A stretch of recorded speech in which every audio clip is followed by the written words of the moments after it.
Hi, we're at the National Gallery of Art in Washington, D.C., and here we have an exhibit with some works by Gilbert Stuart, the famous American portrait artist, and he was known as the father of American portraiture.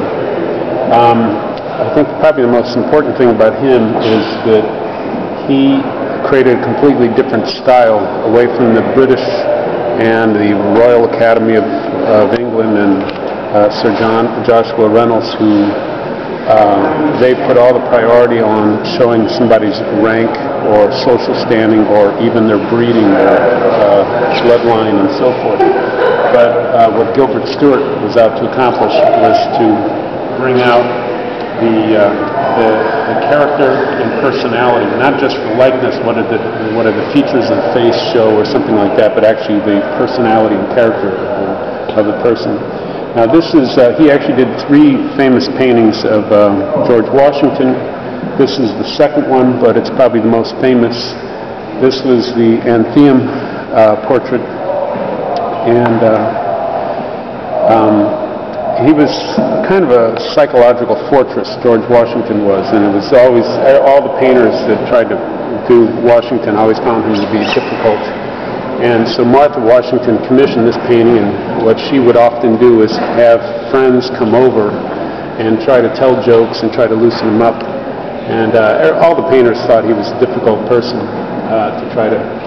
But what Gilbert Stuart's style of painting, what he would do, he would never bring a sketch pad or something like that. He would just talk to the person for hours and try to provoke every kind of response from the person to try to get the personality and, you know, say something funny or say something sad or whatever, and just try to probe the personality of the person and the character of the person. So that's clearly what he does here. So during the American Revolution, probably the first thing before any actual shots were fired, the first acts of independence really were to take down any image of King George III. So they tore up paintings, they would burn them out in the public square.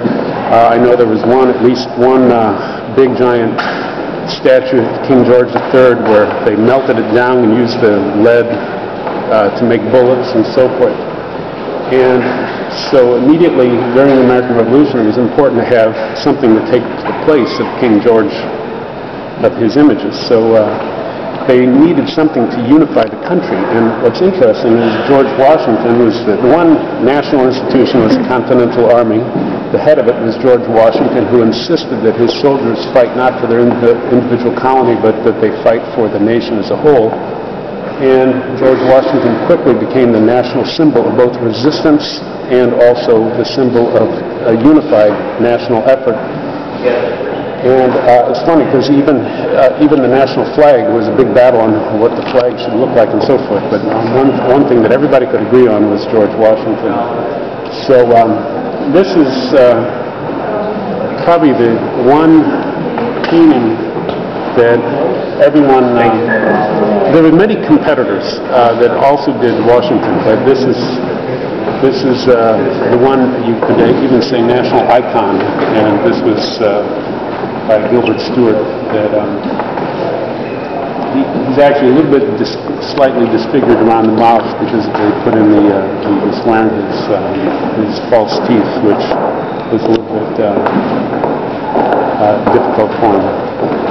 But that's it. And I think the other thing we need to say quickly is that he tried to make it as lively as possible. He would put a little light in as invoke moisture in the eye and so forth. And he did every single brush stroke was different tint, and he would put one on top of another. And the idea was that the light would come through, and it would look like as he put it, the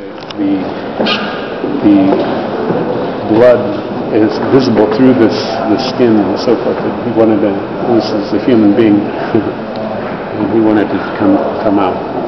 Okay, that's it from the National Gallery of Art. We'll see you. Bye-bye.